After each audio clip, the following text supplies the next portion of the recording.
calls to blood, beast's curse looms where the shadows flood. Son takes the burden, father be freed, or else the force keeps both souls in need.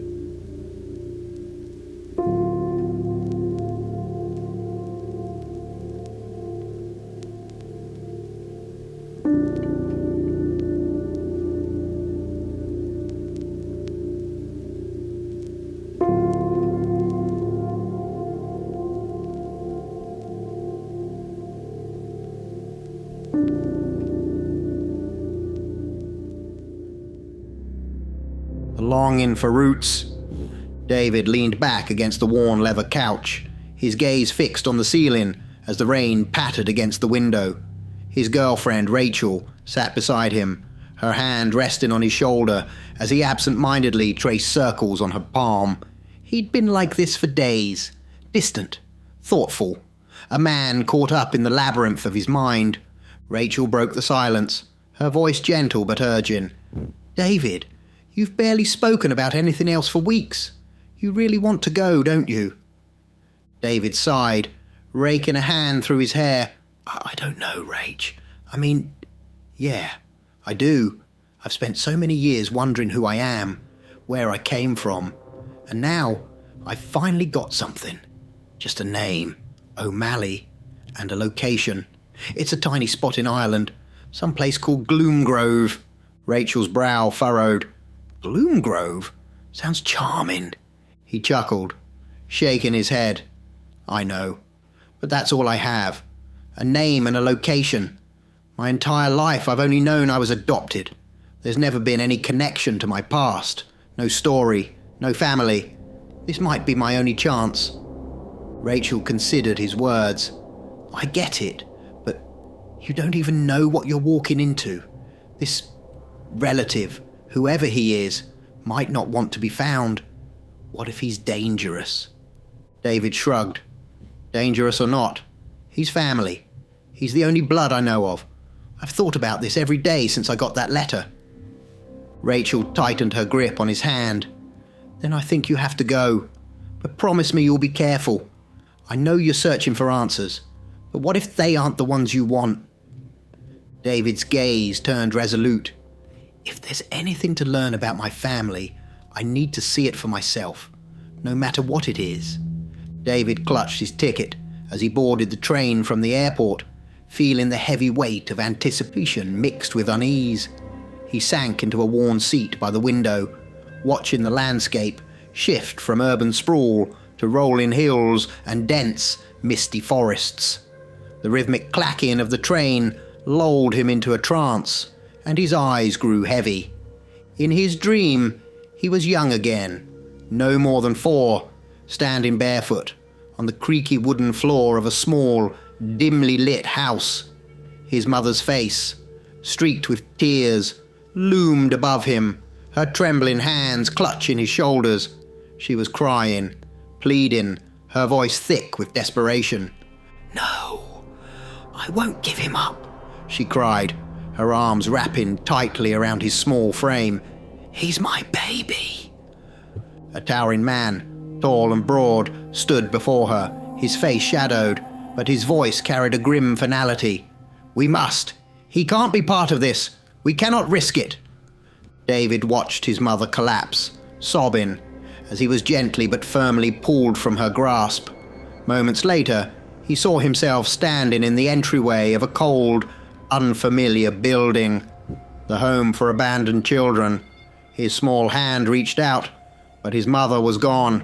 He was alone. The train lurched to a halt, and David jolted awake, his heart pounding. The intercom crackled, announcing his stop. He gathered his bag, still shaken from the vivid dream. The platform was silent, and a chill lingered in the air as he made his way towards the inn. The small building looked weathered, its sign hanging slightly askew. Inside, a small group of locals gathered around the bar, their voices quiet as he approached the counter. An older woman with sharp eyes glanced up from behind the counter, watching him carefully as he approached. "Hello," David said, attempting a polite smile. "I'd like a room for the night, please." She didn't return his smile. "Where are you headed?" David hesitated. "I'm looking for a place called Gloomgrove. I believe it's near here."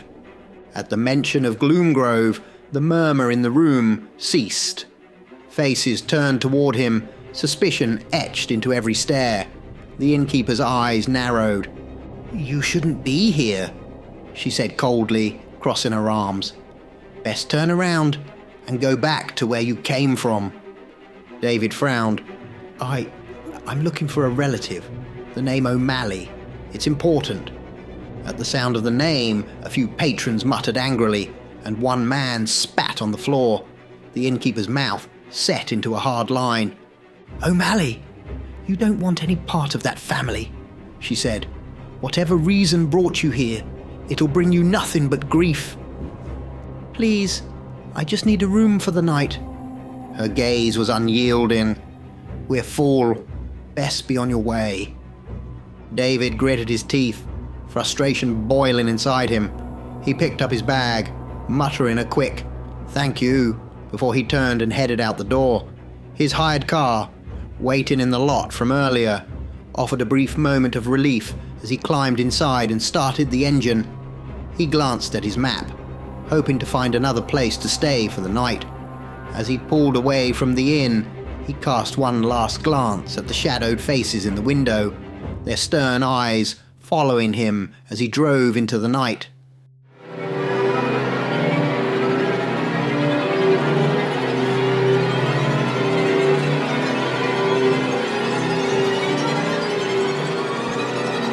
David was 4 again, curled up in a small bunk in a dim, drafty dormitory. Around him, children lay huddled under thin blankets, their quiet breaths the only sound in the room. But David couldn't sleep. He gripped the edge of his blanket, staring out the narrow window, calling out in a tiny whisper, "Mama!" A tear slipped down his cheek, and he wiped it away, struggling to understand what had happened. Why had she left him? Why did she have to go? A shadow passed outside, and he froze, his tiny body rigid with fear. He squinted into the darkness. There, pressed against the glass, was a face. Not quite human, yet not fully beast. Fur clung to its twisted features, and sharp teeth glinted in the faint moonlight. David's heart hammered, but he was too frightened to scream. He blinked, and the face vanished. When he looked again, it was gone. David jolted awake, gasping. In the safety of a modern hotel room, he sat up, the morning light filtering through the curtains, his pulse still racing from the dream. It had been so vivid, so real. The memory lingered, like a bruise on his mind, as he swung his legs out of bed and checked the map on his phone. Today, he would find Gloomgrove. After a quick breakfast, he climbed into his car and set the GPS to guide him. He drove through winding country roads, watching the hills grow steeper, the trees denser as he neared his destination. The sign for the Gloomgrove loomed ahead, old and weathered. He pulled off onto a narrow path that disappeared into the forest, parking where the trail grew too thick for the car to pass. He took a deep breath, his fingers clenching his phone as he stepped into the woods. The forest closed in around him, shadows stretching out in the muted daylight. The trees towered overhead, their twisted branches reaching out like skeletal arms. He walked, the crunch of leaves and twigs beneath his boots the only sound. Every now and then, he heard rustling in the undergrowth, and glimpses of movement from the corner of his eye. David pulled out his phone, only to find that he had no reception, and the GPS had frozen. He let out a frustrated sigh. "Great," he muttered. "I'm lost." The forest seemed to grow thicker as he wandered deeper, the air colder, heavier. He paused, feeling the prickling sensation of being watched.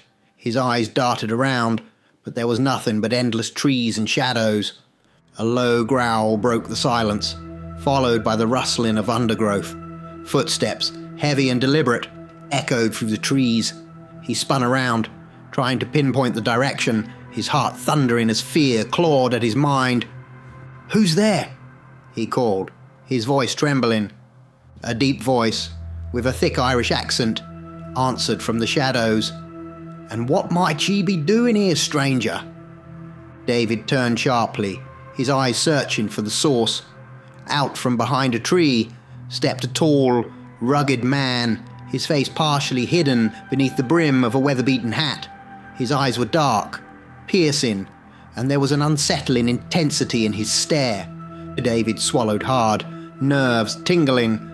I'm David. I'm looking for the O'Malley residence." The man's gaze hardened, and he was silent for what felt like an eternity, his eyes studying David as if weighing his soul. At last he spoke, his voice quiet but laced with a strange fire. "So, you're kin then? An O'Malley by blood?" David nodded, trying to steady his voice. "Yes. Or, I think I am. I've come a long way to find them." The man's eyes lit up, a flicker of something unreadable passing over his face. "Well then, I'm Finnian, woodsman for the O'Malley estate," he said, extending a gloved hand. "A pleasure to make your acquaintance, lad." David felt a strange comfort settle over him, his fear easing as he shook Finnian's hand. "Thank you, Finnian," he replied, a cautious smile breaking through his nerves. "It would be much appreciated if you could take me to the O'Malley place." The woodsman's lips curled into a slight grin. "Aye, I'll lead you through the woods. Just stay close. These parts have a way of swallowing up those who wander too far." As they started down the winding forest path, David felt both relief and a lingering unease, not entirely certain what he had just agreed to follow. As they walked deeper into the dark, twisted forest, the thick branches above nearly blotted out the sky, casting long shadows across the path.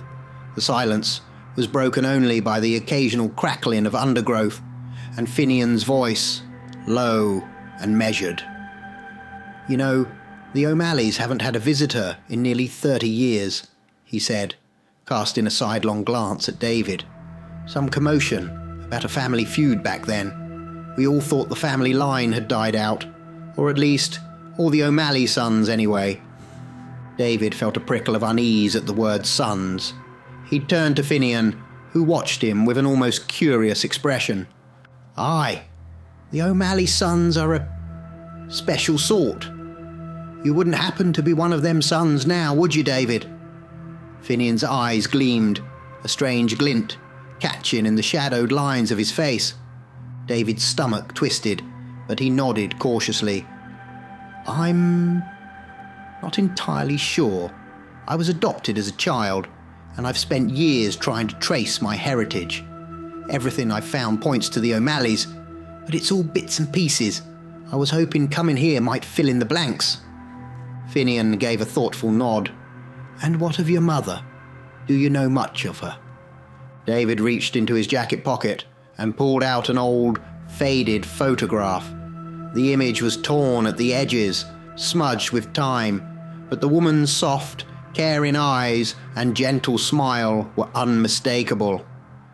"This is all I have," he said, handing the photo to Finnian.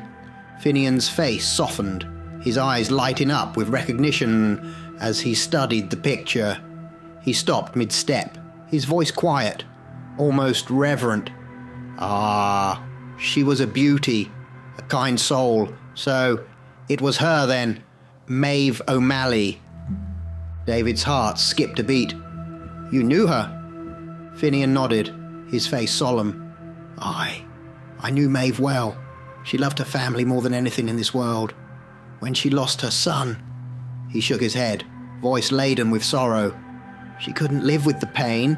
She just gave up. Stopped eating, stopped talking. She drifted into her own world, and a few months later, she was gone. Poor girl." David's chest ached, the words pulling memories from the dark recesses of his mind. Fragments of dreams and faint, distant images filled his mind. His mother's soft voice, her arms wrapped around him, her whispered words. I don't know exactly what happened to her, he murmured, almost to himself. I've had dreams, strange memories that feel real but blurred, like looking through a fog. I remember her crying, and a man taking me away, and then nothing. Finnian gave a small nod, as if he understood. Aye, she was a strong one, your mother, but the heartache was too much. She lost her son that night, or so we thought. He turned, a knowing glint in his eye. Seems she was clever enough to keep you safe, hidden from whatever cursed fate followed the O'Malley sons. David looked at him, the realization settling heavily on his shoulders. So, she did everything she could to protect me. Finian's face softened. Aye, lad. She did. You were all that mattered to her. He handed the photo back, his voice quiet but firm. And now that you've returned, the O'Malley line may yet have a second chance. David's hand closed around the worn edges of the photograph, his mother's face smiling back at him, a small piece of the puzzle he was only beginning to understand. David trudged through the darkened woods beside Finnian, the trees seeming to close in around them, branches twisting like skeletal fingers. The air was thick and damp, and with each step, the sounds of the forest grew stranger. A low growl echoed in the distance, followed by a chilling howl. David's stomach twisted with nerves, but he pressed on. So, how many of the O'Malleys are left? He asked, glancing at Finnian. Finnian gave a small, almost eerie smile. They're almost all gone, lad. But you'll meet the ones that remain soon enough. They'll be pleased to see you, I'm sure. David felt a chill run down his spine, but tried to keep his voice steady. What about this curse? I've heard rumors, but I don't know what's true. At the mention of the curse, Finian's smile faded, his face taking on a somber expression. He stopped in his tracks, looking into the darkness, as if reliving a memory. The curse, he murmured, his voice low and tense. It's what brought our family down, the curse of the beast. For over 80 years, I've watched it tear the O'Malleys apart one by one. It changes us, lad, makes us into things we don't recognize. He turned to David, a strange fiery gleam in his eye. But now that you're here, maybe, just maybe, we'll see this curse through to the end. David's brow furrowed, the weight of Finian's words settling heavily on him. Our family, he asked, a note of confusion in his voice. Are you an O'Malley too? Finian's eyes flickered, and a shadow passed over his face. Without answering, he turned and pointed ahead, his voice distant. We're here. David looked up, his eyes landing on a worn, crumbling structure, just visible through the trees. The O'Malley house. It was old, its walls darkened with moss, shutters hanging at odd angles, and the roof sagging in places. The house stood like a ghost, forgotten and almost swallowed by the forest around it. He stared at the building, feeling an inexplicable pull toward it, though it looked half abandoned. This is it? He whispered, disappointment mingling with unease. Aye, Finnian said, his voice a mere murmur. It may not look like much now, but it's been home to the O'Malleys for centuries. Every stone has a story, and every shadow a secret.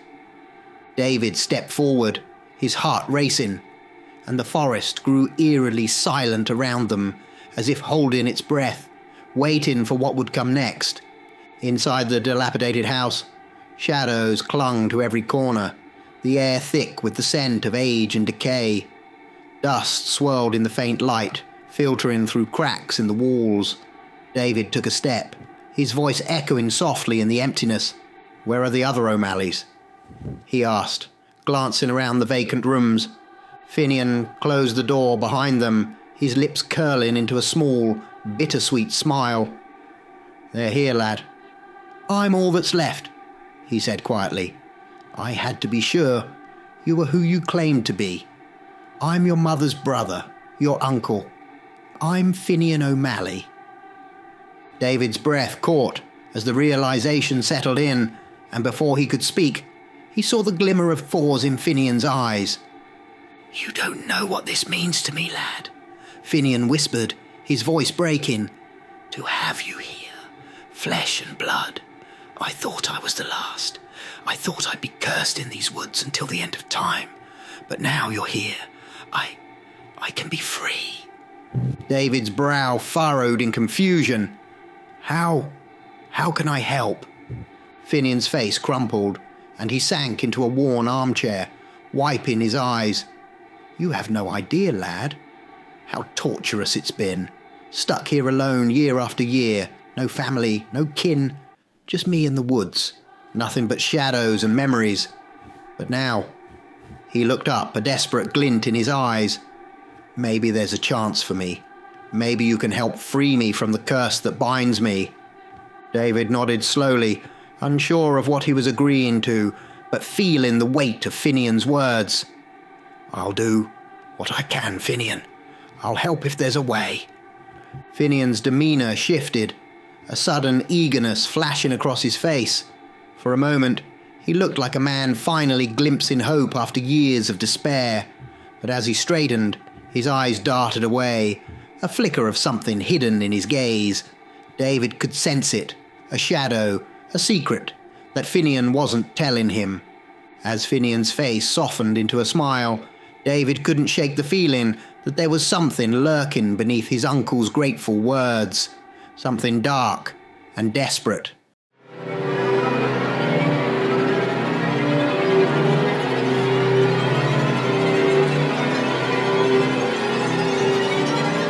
Dinner was a sombre affair. Finnian had prepared a simple stew, its warmth a welcome contrast to the cold, eerie house. They ate in silence, with Finnian occasionally casting glances at David, his gaze flickering with an intensity David couldn't quite place. They spoke of his journey, the years Finnian had spent in solitude, and the legacy of the O'Malleys. Yet there was an unspoken tension beneath each word, as if Finnian was holding something back. As the evening waned, Finnian showed David to a small room tucked away in the back of the house. David lay in bed, exhaustion mingling with unease, and despite himself, he drifted off to sleep. In his dreams, David found himself back in the cold dormitory of his childhood, the dim light barely illuminating the rows of bunk beds around him. He was a child again, small and afraid, gripping his blanket as he stared out the window. The fog rolled over the landscape, thick and ghostly, and a figure emerged from the mist, a face pressed against the glass, half man, half beast. David froze, heart pounding, as the face grew clearer, more distinct. It was Finnian. The eyes, though twisted with something feral, were unmistakably his uncle's. David's pulse quickened, fear crawling up his spine, and just as he tried to scream, he jolted awake, gasping for air. He sat up in the dark, his chest heaving. As his senses adjusted, he became aware of another sound, faint but unmistakable, the sound of someone sobbing, muffled and sorrowful, echoing through the stillness of the old house. Heart racing, David crept out of bed and into the hall. The house was silent, shadows stretching across the walls. He followed the sound, his footsteps soft as he made his way down a narrow corridor. The sobbing grew louder, each soft cry laced with despair. He paused outside a room at the end of the hall, the door slightly ajar. Swallowing hard, he nudged it open. Inside, in the dim light cast by a single candle, he found Finnian, slumped in an armchair, his face buried in his hands as he wept. "I cannot do it again." Finnian's voice was a broken whisper, more to himself than to anyone else. "I cannot become that thing. It tears at my soul. The moon, it'll be full tomorrow. I cannot." David took a shaky step forward. "Finnian." Finnian looked up, his tear-streaked face turning to David. His eyes seemed unnaturally red in the candlelight, glistening with both sadness and something more, a dark, haunted intensity. "Ah, David, lad," he murmured, wiping his face and forcing a strained smile. "Don't mind me. I've been alone here for so long, I'm overwhelmed that we've found each other at last." David forced himself to return the smile, but a chill gnawed at him, lingering from his dream. He could sense that his uncle's sorrow ran deeper than he knew, a weight carried alone for too long. And though Finnian spoke of relief, David couldn't shake the feeling that something far more sinister lurked within his uncle's haunted gaze.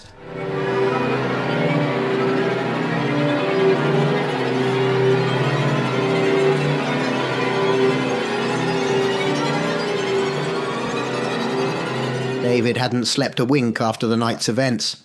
He watched the pale morning light seep through the dusty windows, his mind tangled with questions. But Finnian was nowhere to be found. The old house was silent and unsettling in the daylight.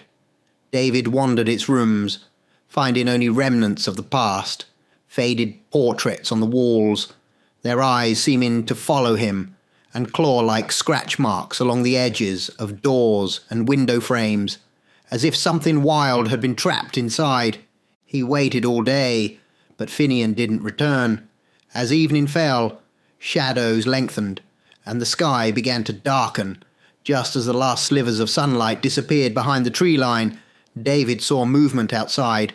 Finnian emerged from the woods, carrying a bundle of firewood and a freshly killed rabbit slung over his shoulder.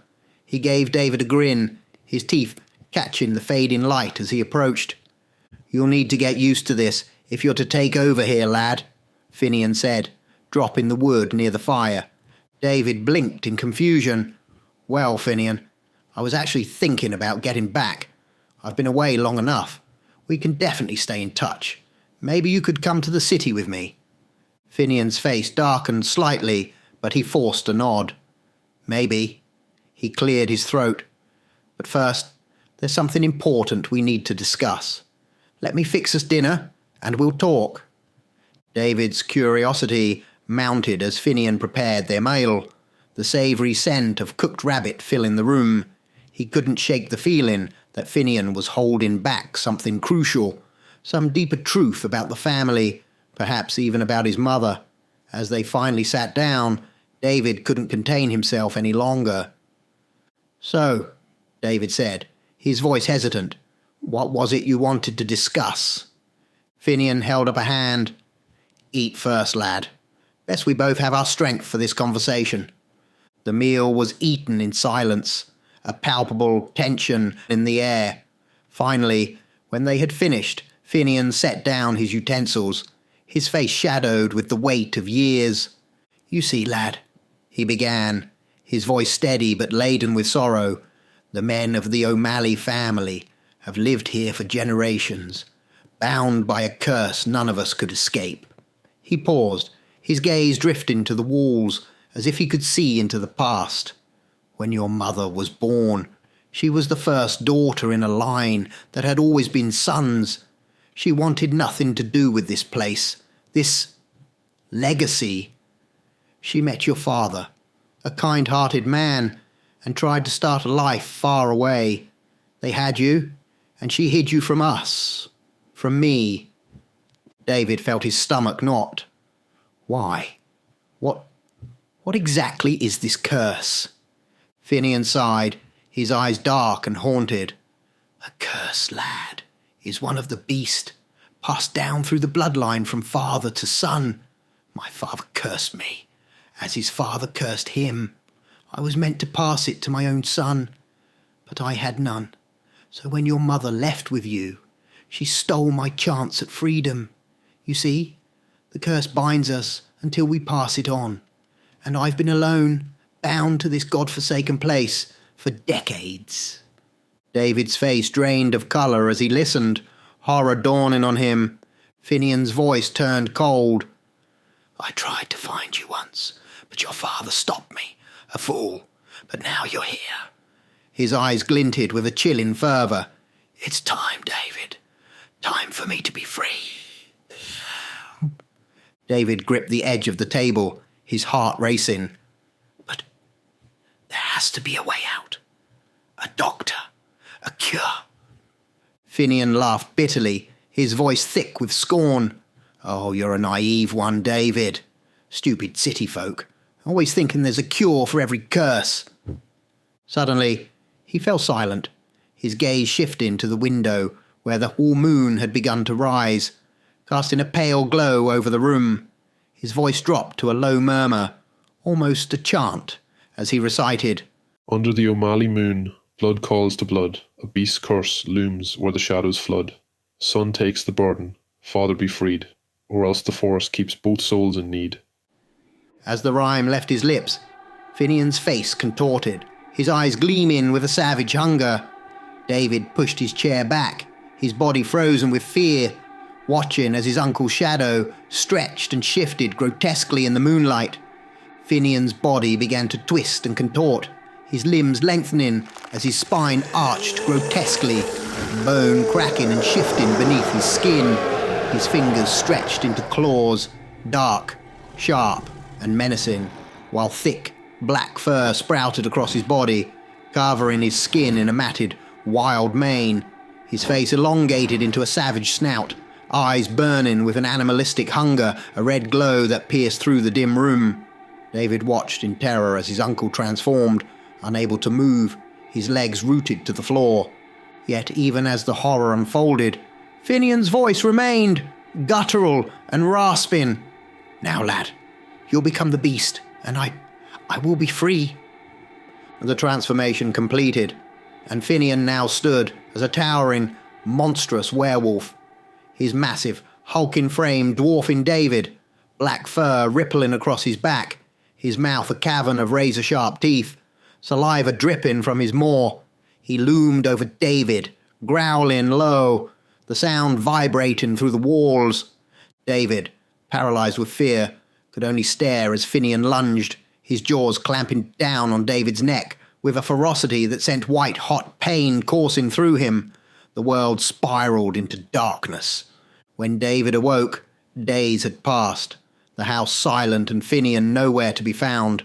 He touched his neck where Finnian had bitten him, but to his shock, there was no wound, no scar, not even an ache. Yet he could feel something changed within him, something dark and feral. Panic jolted him upright, and he sprinted outside, his instincts urging him to escape. He ran through the woods, his feet instinctively finding paths he had never taken, as if he knew every tree, every twist and turn. He reached the edge of the forest, and for a moment, relief washed over him. But as he lifted his foot to step onto the road, an excruciating pain tore through his body, as if every fibre of his being was trying to pull him back into the woods. He cried out, collapsing, rolling back into the shadows of the trees, where the pain immediately subsided. The curse, he murmured, realization dawning like a cold, iron weight on his soul. He was bound to the forest.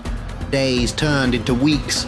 David moved through the forest as if he had been there his whole life, collecting wood, learning to hunt, feeling the primal pull of the land that now owned him. He began to feel oddly at home, his senses sharpening, his reflexes heightened in ways he couldn't explain. He could see deeper into the shadows, smell the faintest traces of animals in the undergrowth, and hear the softest rustle of leaves on the forest floor. Then, the night of the full moon arrived.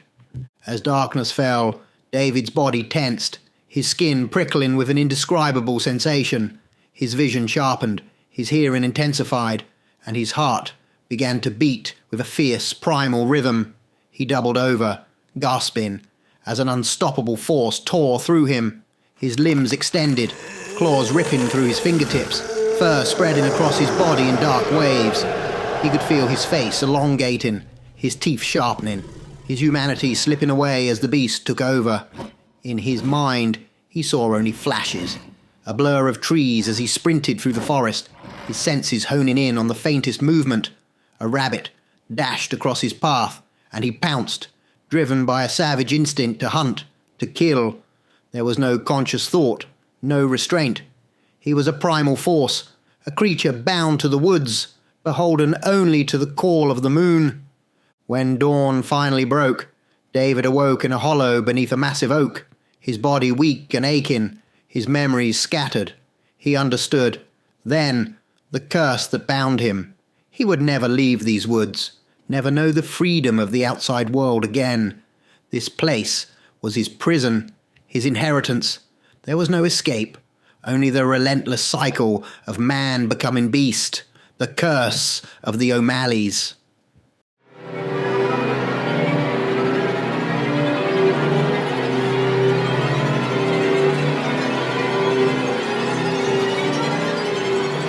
He sat alone in the quiet of the forest, the weight of his fate settling upon him, as unyielding as the trees that surrounded him, and with a resigned sigh he accepted his place within the shadows, knowing that he too would be part of this cursed land until he could pass the burden on to the next O'Malley. A week had passed, and David had fallen into a grim rhythm, gathering wood, hunting for food, drifting through the forest with a familiarity that was as unsettling as it was comforting. The woods were his world now, and he understood this truth with a weight that settled deep within him. But on this particular day, as he gathered wood along the edge of a clearing, he heard a voice he knew as surely as he knew his own heartbeat. "David, are you here?" David dropped the bundle of wood, his heart leaping in his chest. He ran toward the sound, weaving through the trees until he saw her, Rachel, standing in the dappled sunlight, her eyes scanning the shadows for him. Relief and disbelief flooded him, and he felt joy surge through his veins like warmth after endless cold. "Rachel," he called, running to her, pulling her into his arms with an ease that startled him, lifting her effortlessly. Rachel's eyes brimmed with tears as she held him. "Where have you been, David? What happened? I've been searching for you for weeks. I was so worried." David's face softened as he looked at her, his joy dimmed only by the shadow of his newfound reality. "Oh, Rachel, I'm so happy you're here. I didn't know if I'd ever see you again." "Be careful, David," Rachel said, a hint of laughter breaking through her worry as he lowered her gently to the ground. "I have something to tell you." She took a deep breath, her hand drifting down to rest on her stomach. "I'm pregnant. We're going to have a baby." David's face lit up, his heart pounding with a strange, overwhelming mixture of joy and dread. The words left his mouth before he'd even thought them. "A son?" Rachel nodded, her eyes searching his. "We'll need to get back home, David. Back to the city, to start our family. We have so much to look forward to." But David's expression darkened, and a heavy silence hung between them. "Our home is here now, Rachel," he said quietly, his voice carrying the weight of the curse. "We can never leave. Not until the boy is old enough." Rachel's face fell in confusion, but David's gaze had already drifted, his expression frozen, as if seeing a path he could not avoid. He knew, with the cold clarity of fate, what must be done. The curse of the O'Malleys would continue, bound to blood, bound to his son, the heir to the forest's dark inheritance. And with that, David accepted his place, the weight of the curse pressing down on him with renewed purpose, as the forest watched, silent and unyielding. Under the O'Malley moon, blood calls to blood, a beast's curse looms where the shadows flood. Son takes the burden, father be freed, or else the forest keeps both souls in need.